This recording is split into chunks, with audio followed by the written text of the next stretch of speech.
Hello everyone, I'm back with another video. Hey, in this video, we are going to discuss how to install Google Photos on Chromebook. So with that being said, let's get started. To use Google Photos, simply open Google Chrome browser and visit photos.google.com. And from here, you can simply access your Google Photos.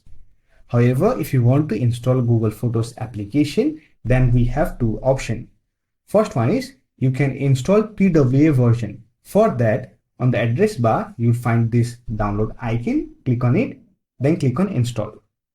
Now, if you want to use the Android version of Google Photos, then you can simply do so.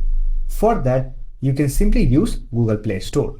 So we already have a video on it, so I'll provide the video link in the I button or you'll get the video link in the description box. However, if you're using ChromeOS 135 or above, then there is a new method.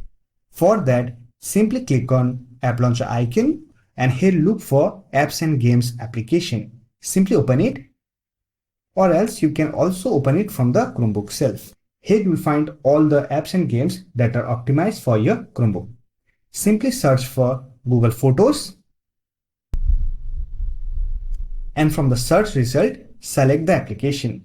Now here you will find both the option. If you want to install PWA version of Google Photos, then you can simply click on Install from Web. Now to install Android version of Google Photos, simply click on Get from Google Play. So simply select the version you want to install and here we find the installation window. Simply click on Install button and wait for the installation process to complete. Once it gets installed, simply close the application. Now click on App Launcher icon and here you'll find Google Photo application. Simply click on it to open. If you want, you can also pin this application to the Chromebook itself. For that, right click on it, then click on pin. Now you can use this shortcut to open Google Photos on your Chromebook. So that's it for this video. Hope this video was helpful to you. If you found this video helpful, don't forget to hit that like button and subscribe the channel for more videos like this. Bye for now. See you next video.